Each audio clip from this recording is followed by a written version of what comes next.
മലയാളികളുടെ മനസ്സിലിടം നേടിയ ടാസ്യാനിയൻ ഇൻഫ്ലുവൻസറാണ് കിലി പോൾ എന്ന മലയാളികളുടെ ഉണ്ണിയേട്ടൻ. ലിപ്സിംഗ് വീഡിയോകളിലൂടെ ലോകശ്രദ്ധ നേടിയ ടാൻസാനിയൻ താരം യൂസഫ് കിംസേറ എന്ന കിലിയെ ഇന്ന് 10 മില്യൺ ആളുകൾ ഇൻസ്റ്റാഗ്രാമിൽ മാത്രം ഫോളോ ചെയ്യുന്നുണ്ട്. ഇന്ത്യൻ സിനിമകളിലെ ഗാനങ്ങൾക്ക് ലിപ്സിംഗ് ചെയ്തും നൃത്തം ചെയ്തുമാണ് കിലി പോൾ സോഷ്യൽ മീഡിയയിൽ ശ്രദ്ധ നേടിയത്. മലയാളം പാട്ടുകൾ ചെയ്തതോടെ കിലിക്ക് കേരളത്തിലും ആരാധകരായി. കിലിയുടെ ജീവിതകഥ സിനിമയാകുകയാണിപ്പോൾ. മാസായി വാറിയർ എന്ന് പേരിട്ടിരിക്കുന്ന ചിത്രം സംവിധാനം ചെയ്യുന്നത് സതീഷ് തൻവിയാണ്. ഒരു ടാൻസാനിയൻ സിനിമാറ്റിക് യാത്ര എന്ന ടാഗ് ലൈനിൽ എത്തുന്ന ചിത്രത്തിന്റെ പോസ്റ്റർ അണിയറ പ്രവർത്തകർ പുറത്തിറക്കി. ഇന്നസെന്റ് എന്ന ചിത്രത്തിന് ശേഷം സതീഷ് സംവിധാനം ചെയ്യുന്ന ചിത്രമാണിത്. കിലി പോൾ ആദ്യമായി അഭിനയിച്ച മലയാള സിനിമയാണ് ഇന്നസെന്റ്.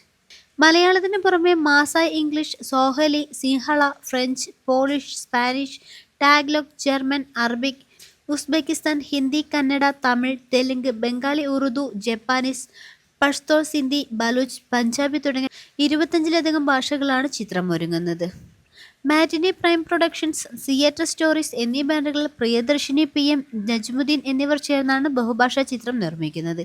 നിഖിലേഷ് പ്രവീണാണ് ഛായാഗ്രഹണം. PV ഷാജികുമാറാണ് ചിത്രത്തിന്റെ തിരക്കഥയൊരുക്കുന്നത്.